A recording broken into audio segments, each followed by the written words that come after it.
Let's get to the story of the day. What I'm about to tell you isn't so much about NDEs as it is about extremely particular happenings related to extrasensory perceptions. They help me realize that there might be something after the physical body dies. My parents moved to New Caledonia from northern France in 1978 to work. It's worth noting that none of them were religious, went to church, or were engaged in spiritual matters. The first event occurred when I was only 4 years old. They decided to drive to a car rally a few miles away on a Saturday afternoon while I was sleeping.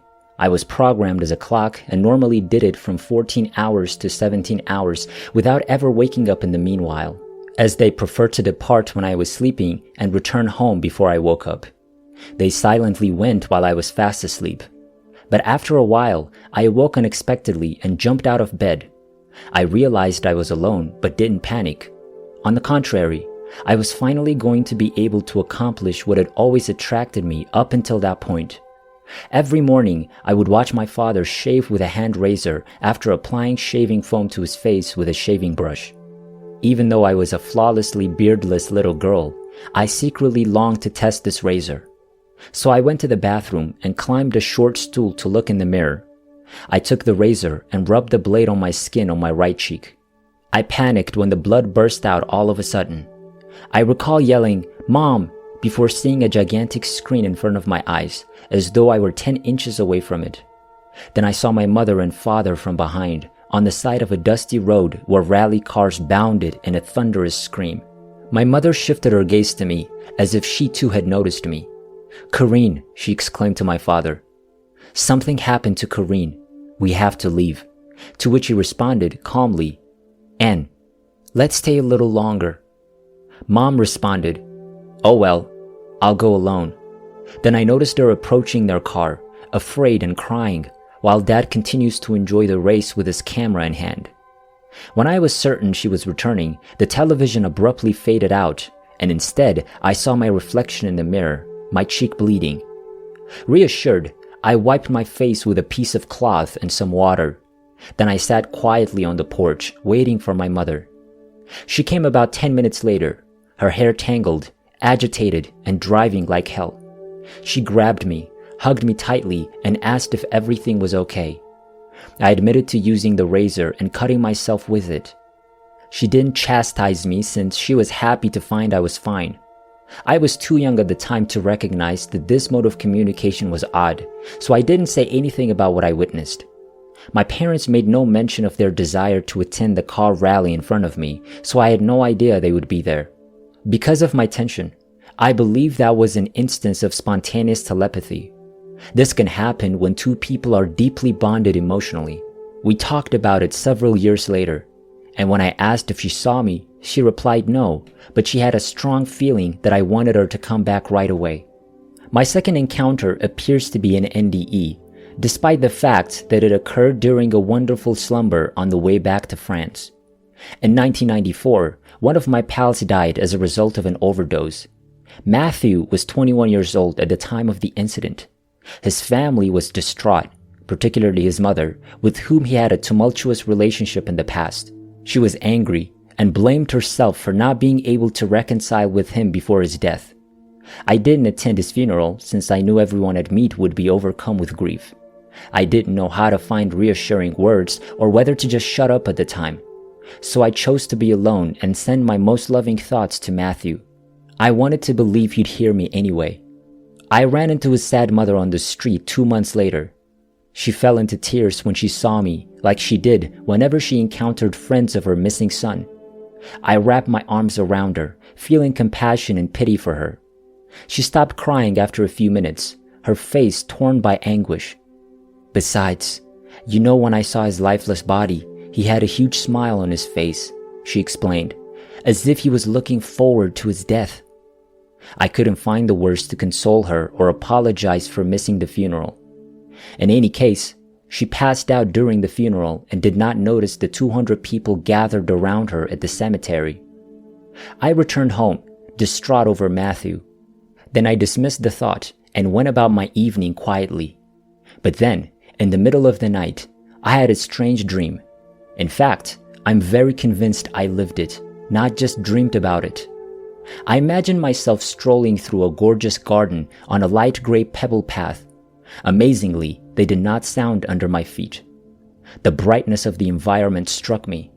The light was very brilliant, strong but not blinding and pleasant. The colors were incomparable since we don't see them on Earth. Green grass, blue sky, flowers, everything seemed much more beautiful and alive. There were folks who were conversing quietly and smiling. They acknowledged me with a nod of the head and a smile before continuing their talk. They wore white robes with no belts up to their ankles. I felt at ease and secure. On the side of the road, I noticed a small white stone seat, similar to volcanic rock but white, with no back. I did not walk in the grass because it was so beautiful that I did not want to damage it. I sat and waited, convinced that someone was on their way to greet me, but I had no idea who. I heard the birds sing a tune that sounded similar to the birds down below. Even though I couldn't see them, they seemed to be aware that they were singing and being noticed. Matthew appeared on my right, heading down the trail. I was both shocked and delighted to see him.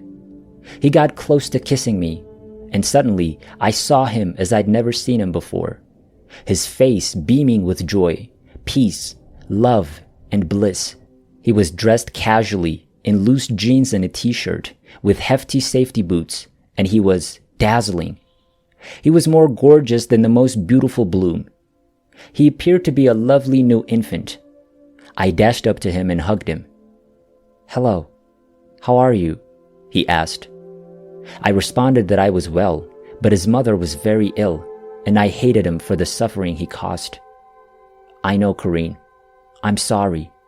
But tell her I'm all right now," he said with a smile. "Tell her not to worry. I'm really happy here." Then he kissed me again, smiled at me, and told me, "We'll see each other again one of these days." For a guy who just died of such a stupid death, he truly looks pretty nice here, I thought to myself. The vision vanished at this point. When I awoke, I was certain that the dialogue I had was genuine and that I should take it seriously. I could see the colors, the structure of the garden, Matthew, and the characters' costumes, and I thought it was impossible for me to envision or produce these colors and tones with my poor little human brain. I do painting in my spare time, and I know what I'm capable of making or not. I didn't want to go meet Matthew's mother in person because the emotion would have overwhelmed both of us, so I wrote her a letter telling her how I met him in a dream and how well he was doing. I told her how gorgeous and happy he appeared, and she didn't need to worry anymore. I'm not sure how she took it, but I can only hope that my message brought her some solace. Later, I anonymously dropped Mr. Moody's book, Life After Life, in her mailbox. In a dream, I never saw my friend again, but I know we'll meet again. "One of these days," he said. Later, I read descriptions of heaven written by others who've seen it in their NDE, and I believe I recognize some of the locations I was in. Color intensity, sentiments of serenity, love and joy, brightness and exceptional warmth all reminded me of this particular meeting. So I'm pretty sure I glimpsed a slice of heaven at Matthew's request. I believe he tried to console his mother, but she was lost in her grief at the time, so he couldn't reach her directly, and she would have become enraged. He probably chose me because he knew I'd find a way to make her believe me. I can only be excited to go back whenever I think of this meeting, even at this point in time. For this is heaven. I'm sure I'll die smiling as well. The most recent conscious experience is also not an NDE. My ex-husband's grandma died of systemic cancer a year after what I just stated. I knew her when she was dying of cancer. I didn't understand her because she only spoke Arabic. So when we met, she talked, and I discovered that her legs were causing her a lot of pain. So I massaged her for hours while she continued to speak in her native tongue. We had only known each other for 4 months. She then went back to Algeria to die. My ex-husband's cousin came over one evening and informed us that she had died. They both went, stunned, to see the rest of their family, leaving me alone in our apartment. I was in bed, when I noticed a strong odor of incense next to me. The odor was concentrated near the bed. I got up to investigate the other rooms of the flat, but discovered nothing. The fragrance came only from beside the bed. I believed it was a trick of the light. The fragrance was gone after about 5 minutes. I became pregnant 2 months later. My ex-husband beat me when I was about 6 months pregnant, around 11 p.m. It was cold and rainy outside, with a strong wind. But I went away because I didn't know what else to do. I took refuge under a store's porch to cry. I suddenly noticed the same odor as when the grandmother died. There was a strong wind, and the smell of incense lingered on my skin until I stopped crying. When I understood this, I couldn't believe it was an illusion. I was comforted by an unseen power while feeling melancholy.